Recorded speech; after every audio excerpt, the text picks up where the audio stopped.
All right. Well, Georgia takes down Tennessee 41-17. This game started out really, really solid for both teams offensively. Both teams on their first two drives scored 10 points. Or, sorry, not their first two drives. Their first four drives scored 10 points. And then Georgia just put it on Tennessee. Tennessee offensively in the first half, they were able to move the ball. They had like 70 yards rushing in the first half, which is pretty good on around 16, 17 attempts. But then in the second half, Tennessee finished with negative 15 yards rushing. That is all those sacks and all those tackle for losses. Tennessee had 17 attempts in the first half. They got 70 yards. They had 19 attempts in the second half and had negative 15 yards. They finished with about a yard per carry in the game. We'll talk about that later. But, yeah, Georgia rolls over Tennessee in a hostile road environment. I don't even think this game was sold out, though, but still, it's a good win. Stetson Bennett played fine for the most part. He actually had a solid game, goes 17 of 29, 213 yards, one touchdown.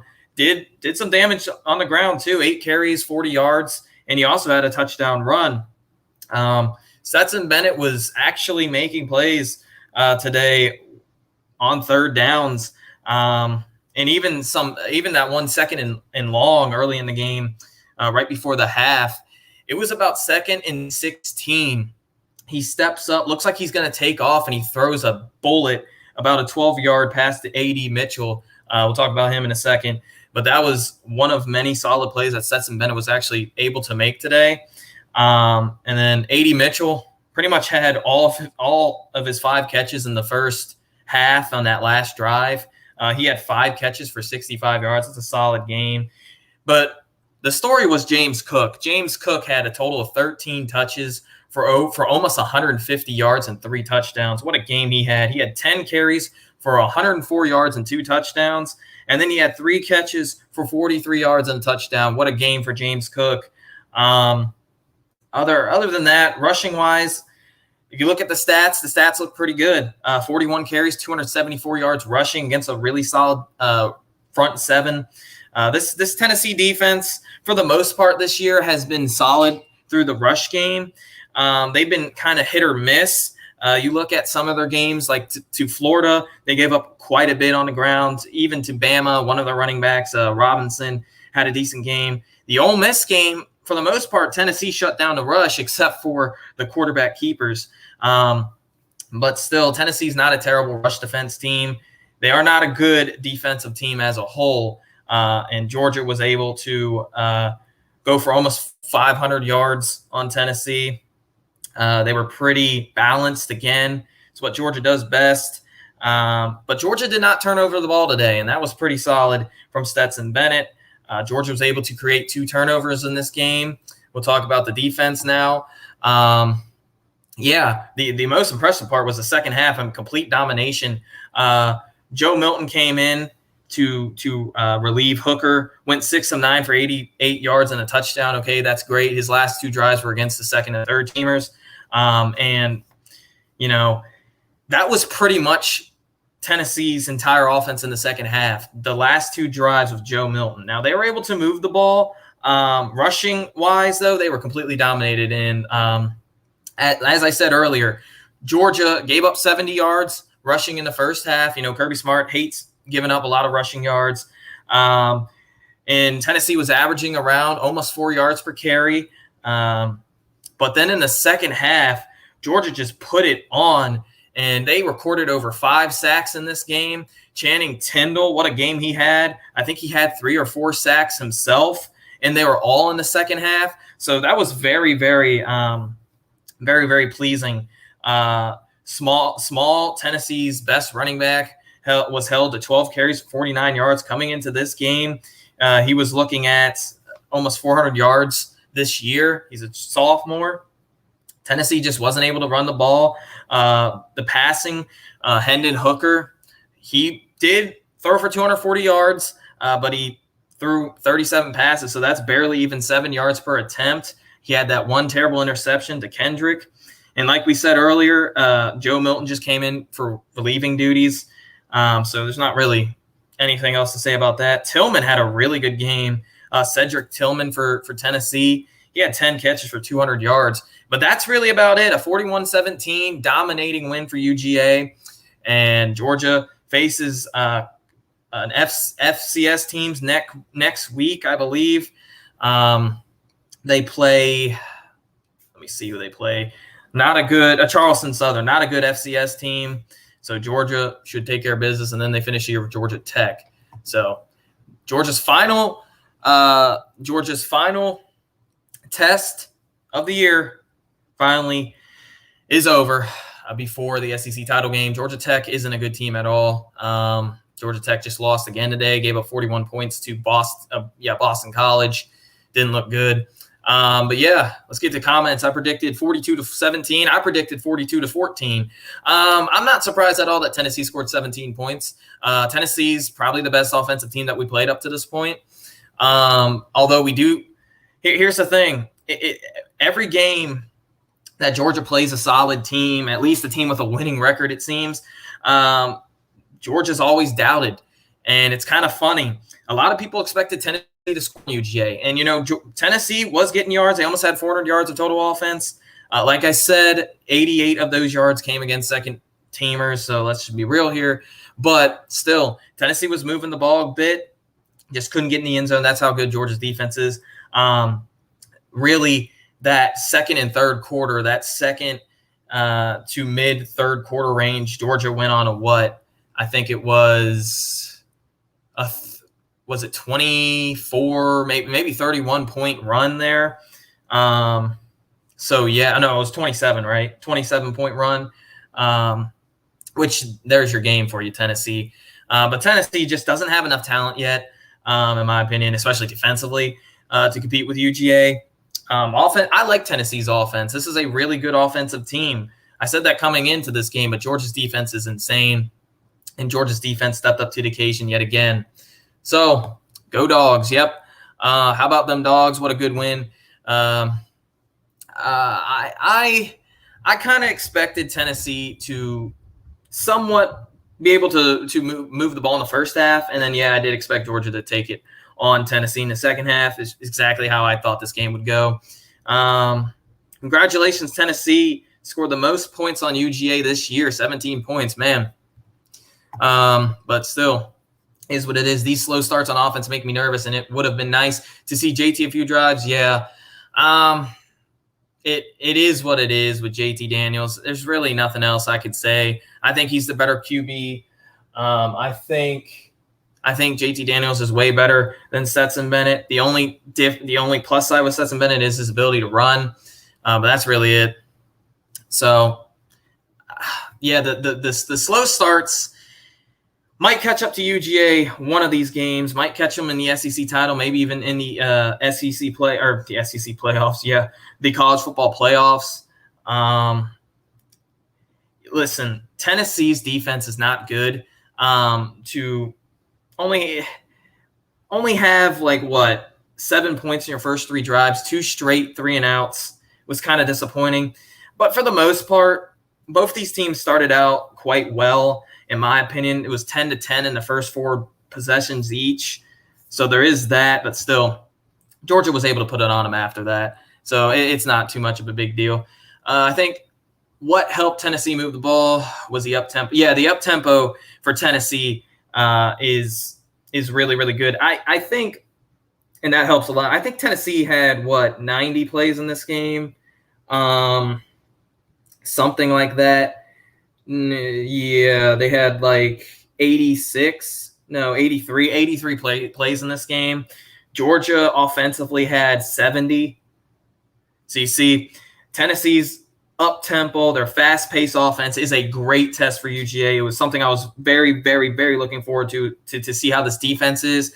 Because when you play better teams like Ohio State's the team I really, really expect UGA to play some point this year if it's in the semifinals or if it's in the national title.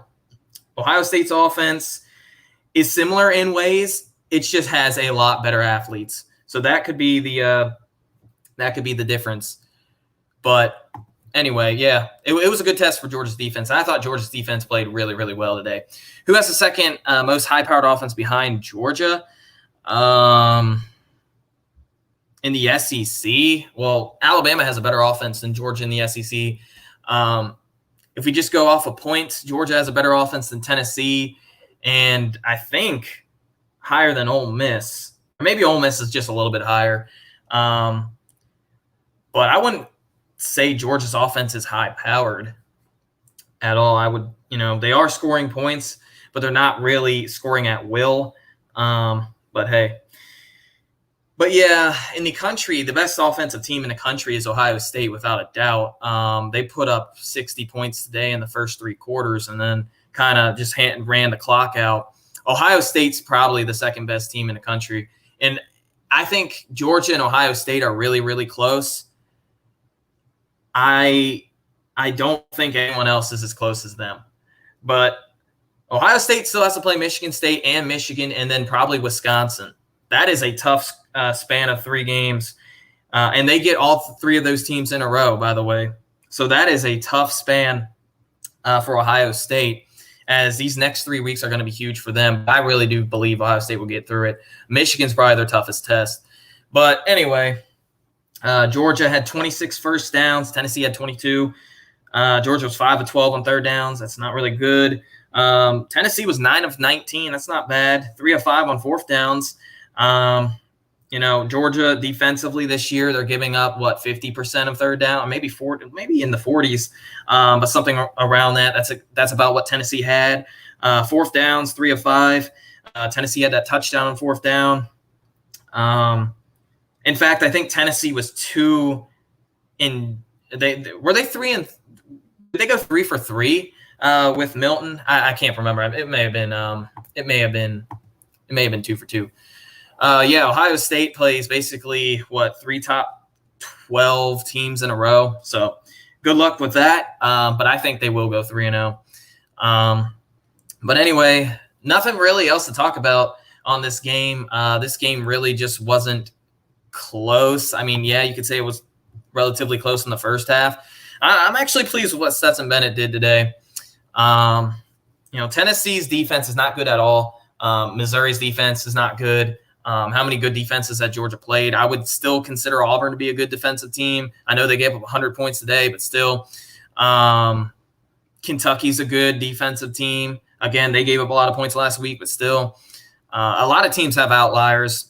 Georgia does not yet, and I hope they do not, because when you are put into tougher situations against much better teams like Ohio State and Alabama, will Stetson Bennett cut it? We'll see. But he played fine again today. No turnovers, though. No turnovers for UGA. That's a plus. They won the turnover battle today 2-0. Last week, I think they were tied with Missouri 3-3, which is kind of surprising, but it is what it is. But hey, that's good enough for me. 41-17 win on the road against Tennessee. Hey, that's kind of what I was expecting. I mean, I said 42-14, I think. I did expect Tennessee to score two touchdowns in this game. They added a field goal to it. So it is what it is. Georgia's defense played pretty good for the most part. Again, a team that gets around 560, close to 600, or not really close to 600, but around 550, 560 yards per game offensively on total offense. Holding them to 387, that's pretty good. And for the most part, your first teamers held them under 300 yards. And a decent rushing offensive team, 55 yards rushing, that's really, really good. 36 attempts. I know all those sacks were in there. And Georgia was able to get to the QB a lot today. Really, Georgia could have had 10 sacks in this game. But shout out to Hendon Hooker and even Joe Milton. They were able to escape some of these dire situations. But, yeah, Georgia wins here big, 41-17. Next week, Charleston Southern finished the year against Georgia Tech. That's a road game, right? I think that is a road game. I mean, it doesn't really matter. Yeah, it is. It doesn't really matter. Georgia Tech is now 3-7. Georgia Tech has lost the last 3 games, I believe. Actually 4. And their defense has been terrible for the most part all year. Their offense has been up and down. They don't really know who their QB is, it seems. I don't know what happened to Sims. Man, Georgia Tech is bad. The injuries today. Oh, that was so disappointing to see. Nolan Smith went out. Wyatt went out. Who else am I missing? But those two are very important players that we need on the defensive line. Jalen Carter was out, I think, with an illness, though. So I don't know if, that's that bad. But still, the injury bug was killing UGA. And it always seems to happen in Knoxville. People say it's the field, it's the turf, or maybe it's just bad luck. I don't know. But Georgia was hit with some injuries in the fourth quarter, especially, which is, you never want to see that. It's always so disappointing with injuries, especially with a team that is already killed with injuries. My goodness. Wyatt got hurt quite a bit. I think he was okay at the end. I don't know what happened, but I saw Nolan Smith went to the locker room, so that kind of worried me. We need Nolan Smith, especially without Adam Anderson. Speaking of Adam Anderson, Robert Beal stepped up today, number 33 for UGA. He's not going to start. I think he's considered second string, but he had a sack in this game, and he played solid for the most part. So shout out to that. But, yeah, the injury bug was annoying today, and Georgia needs to stay healthy. Just talk about the injuries, especially at wide receiver. No Arian Smith now.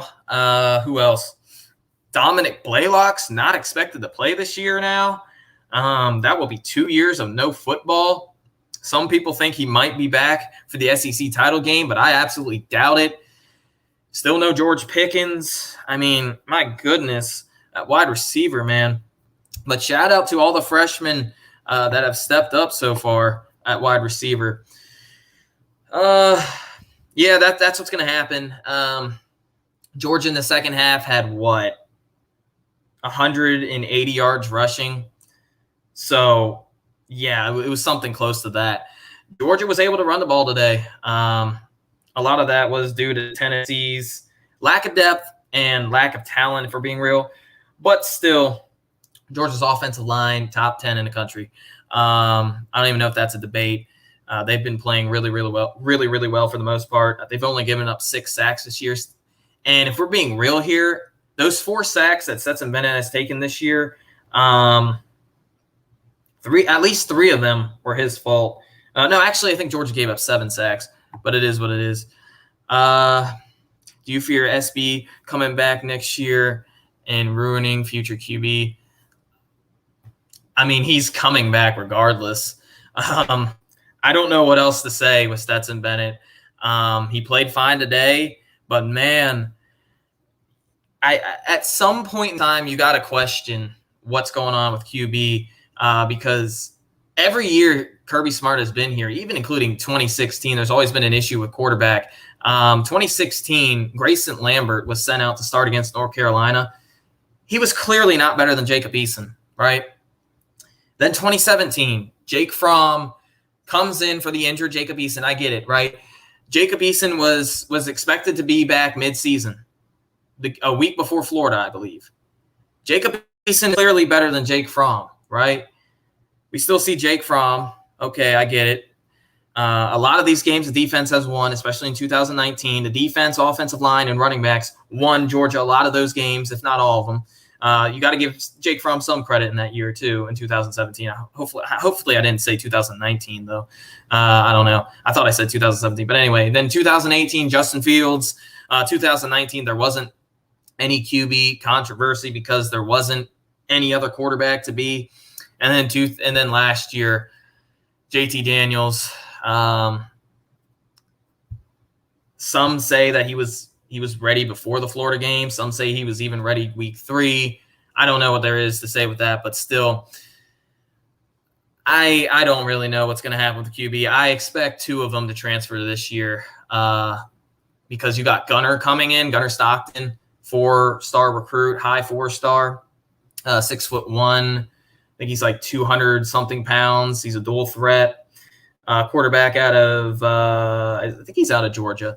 But I do expect Carson Beck to be fully transferred. But I'm not going to get into that. Georgia's a beast. No competition until playoffs. We are elite. Yeah, another game. Georgia dominates. They won by 24. Georgia average win margin is like 32 points, so it's a little bit under that today. But still, Tennessee is a good team. They're not a great team. I would say they're slightly above average. Their defense is not good at all. How many times has Tennessee given up over 40 points in this game? This year is kind of, they've given up a lot of points this year. But, I mean, you can't really blame Josh Heupel. He's doing a very, very, very good job at Tennessee. Recruiting, I don't really think Tennessee is at the level where they want to be. But we'll see what Josh Heupel can do. He needs to find some recruiters, honestly, if Tennessee wants to be really, really good. But they'll be good next year, though. But they do need to recruit a little bit better. I'm watching this Ole Miss Texas A&M game right in front of me. But anyway, but yeah, pretty much it. Georgia rolls 41-17. Had what? How many yards more than Tennessee? Had like what, 100? Exactly 100 yards more than Tennessee. But yeah, last 2 games of the year against bad teams, Charleston Southern and Georgia Tech. Those games should be at least what? Georgia should win this next game by 40 or 50 points. They should beat Georgia Tech by 30 at least. Last time Georgia played Georgia Tech was pretty bad, but Georgia's offense was terrible, and Georgia was able to put up 50 points today. Yeah, again, I don't really want to talk about the JT Daniels situation. There's really nothing else I can say. I mean, I think he's a better QB. He's more talented. He doesn't have the mobility like Stetson does, but he has the brain. And a lot of times you see the coverages in just Stetson Bennett not really recognizing the coverages pre-snap. That's what JT Daniels' best part of his game is, the pre-snap ability to identify coverages. If we're being real here, he's probably the best in the country at pre-snap ability, at least at quarterback. Anyway, Florida has some serious issues. They fired Todd Grantham. They still give up 50 points to Samford. Samford is a terrible team. I don't really see any Florida fans, giving you any excuses. But Samford this year is 4-6. They haven't been good all year. They're having one of their worst years. I think they're a young team too for an FCS team. That's embarrassing. You give up 50 points. That game was way closer than what people thought, and that's a danger zone for Florida, because that could be what we're seeing now with Florida could be a terrible look on this program and could absolutely kill their program if they keep Dan Mullen. I don't even think Dan Mullen is going to be the coach next year. There's just no way. I don't think Florida can do that to themselves. We are now a socialist. Has to share its 5. Gosh. Here's the thing. Yes, Georgia has a lot of 5-star players. Okay, I get it. But look at some of these stars, or at least some of the starters this year. McConkey, he's not a 5-star. He's a 3-star. Stetson Bennett's a walk-on. Dan Jackson, he started a couple games this year. He's a walk-on. Jordan Davis was a 3-star. So I understand everyone's expecting UGA to, just step up back in it, not see any, lack of improvement because of the injuries. But still, I mean, some of these players are not 5-stars. Kirby Smart this year has proven he's been developing a lot of these players. I'm just being real with you. I know that was Kirby Smart's quote unquote biggest downfall, what was his development. And he's proven to everybody this year that he's been developing players really, really well. Just look at the defense. And look at the defensive backs that he's put into the NFL. He's put in more 2-star, 3-star cornerbacks that went first round than any other team in the country this year since 2018. So just saying. And he put 5 DBs in the he put 5 DBs last year into the NFL, which is insane. In the draft, which is insane. These are lies. I was told that only Mullen can develop talent. Kirby doesn't develop any players. I was told this. It must be true. Yeah, literally what I just said. That's exactly what I was told. And for this year, it's been the complete opposite, hasn't it? Which is kind of funny. But man, Florida's in bad shape. Florida's probably going to finish the year 5-7 or 6-6. Florida State's playing a lot better. Missouri is Missouri. But from what I've seen from Florida this year, they look like they've quit and given up, not just on themselves, but on each other and that program. That's embarrassing for Florida. Another embarrassing week. Who cares if you win? Congratulations, you won. No, there's not a soul in Florida celebrating a 70 to 52 win against Samford, who again is not a good team, who's an FCS team and hasn't scored more than 35 points in a game this year, I believe, except for they may have had one. But again, I don't really follow FCS, but I was just looking at their score log. I didn't see many times that they scored 50 points. I can tell you that for sure. But still, Florida, embarrassing. That's tough, man. But it is what it is. Georgia doesn't have to worry about Florida. Georgia has Charleston Southern and Georgia Tech in the SEC title game, which as of right now looks like it's going to be Bama. Texas A&M's losing to Ole Miss. Ole Miss could go up by that's right here. Ole Miss could go up by 3 scores in the second quarter. Texas A&M's offense. Oh man, Matt Corral just fumbled as I just said that, and Texas A&M gets the ball back. So maybe Texas A&M wins out, and Bama loses a game. I just doubt it. Look who Bama plays. They play Arkansas next week, and then they play Auburn. Auburn has not looked the same since this A&M game, which was last week. And Arkansas just doesn't have the talent, and they run that 3-3-5 defense. I absolutely hate that defense, in my opinion. I know a lot of people feel differently on the 3-3-5 scheme. It's terrible. It doesn't make any sense to me. Well, I mean, it does. I'm not going to say it doesn't make any sense because it is Arkansas. They are lacking in talent in depth across the board. But still, I will never run a 3-3-5 in my opinion.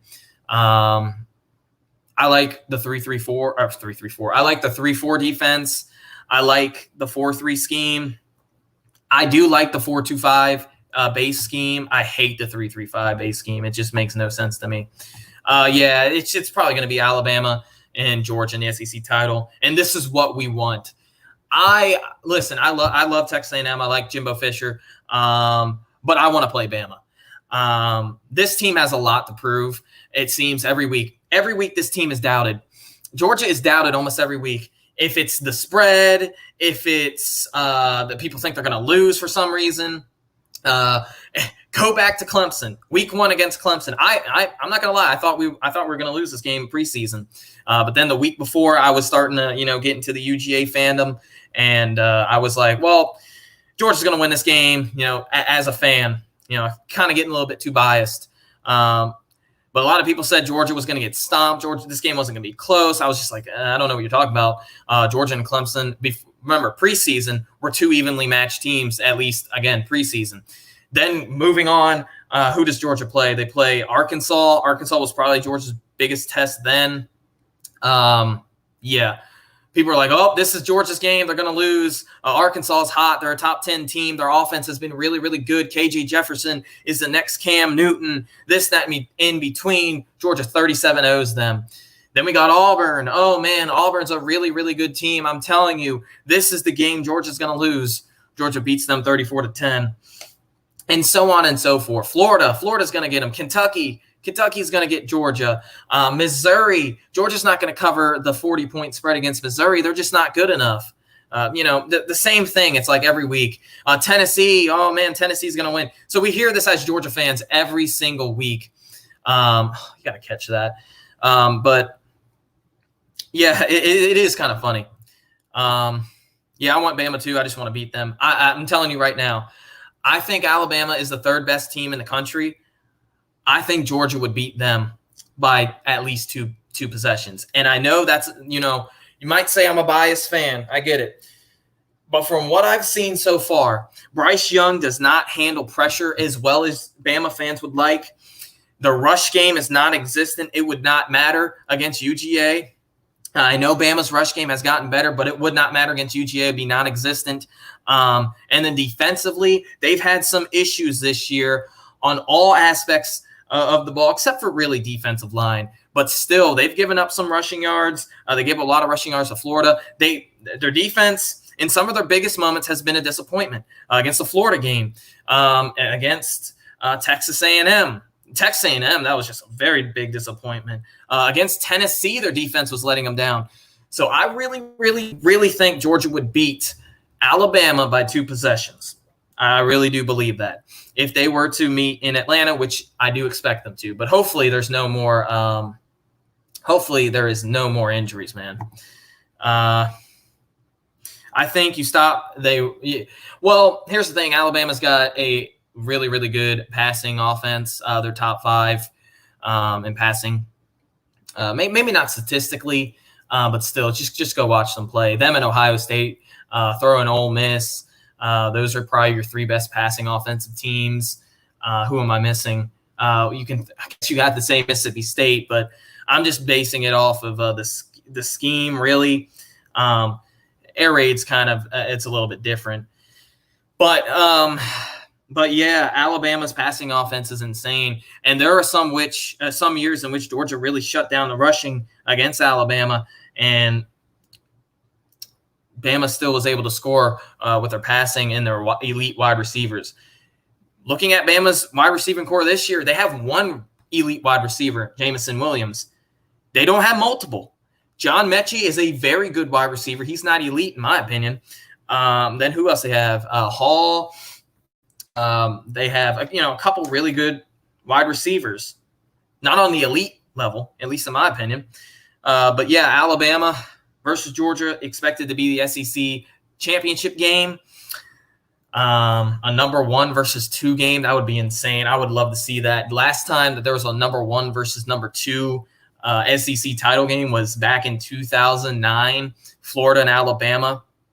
Bama won that one by 20 points. That was Tebow's last year. Man, that was such a fun game to watch. My dad was rooting for Tim Tebow in that game, and I was hoping Bama would win that game. I didn't, I was only 9 years old. I didn't expect that game to be a blowout, but still, that was the last time a number 1 versus number 2 team met in the SEC title game. I mean, it's been really, really close, especially in recent years. Georgia, Alabama, that was number 1 versus number 4. That was 2018. LSU, Georgia, 2019, number 1 versus 4. 2017, number 6, Georgia versus number 2, Auburn. 2012, number 2, Alabama versus number 3, Georgia. So there have been some elite matchups, which is great. Bama lost Trey Sanders. Oh no, not Trey Sanders. They lost. They lost for number 2. Is that McClellan? I think that's it. McClellan, something like that. Number 23, I believe. Bama does not really, if we're being real here, they do not have a true number 2 back because their running backs this year have been very disappointing. And that's why I'd give the edge to UGA. Running backs are just as important as wide receivers, especially for Bama. You look at the past 4 meetings for UGA and Bama. Who has been the hero for Bama? Last year, I get it. Offensively, Mac Jones played a really, really good game, but the safety blanket was Najee Harris. I think he had over 100 yards rushing against UGA, or very close to 100 yards rushing, and he had a couple catches too. I'm talking about LSU for some reason. I'm comparing LSU to Alabama. 2019 LSU, they were really, really, really good. And their running back had a really, really big game too. So rushing against UGA has been huge in some of these bigger matchups like Alabama, Georgia, and LSU, Georgia. So Bama does not have a number 2 running back. It's Williams. Oh, Rondale Williams. I didn't think he was number 2. I thought it was McClellan. Or didn't they already lose McClellan? Let me see. Now I got to look this up. Make sure I'm right because I hate being wrong.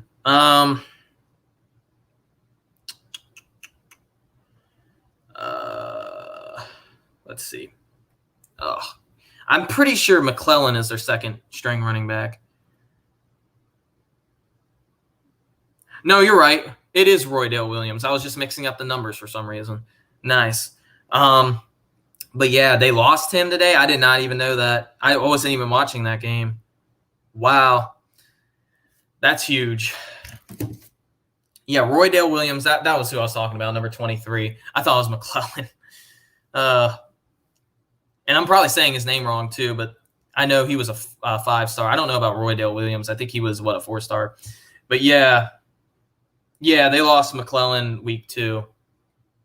So I mixed up the numbers. Nice. So there you go for me. But yeah, Georgia will probably play Alabama. I don't see Bama losing another game. I get it. Arkansas is a good team. Arkansas runs that 3-3-5 though. You can't beat Bama with a 3-3-5.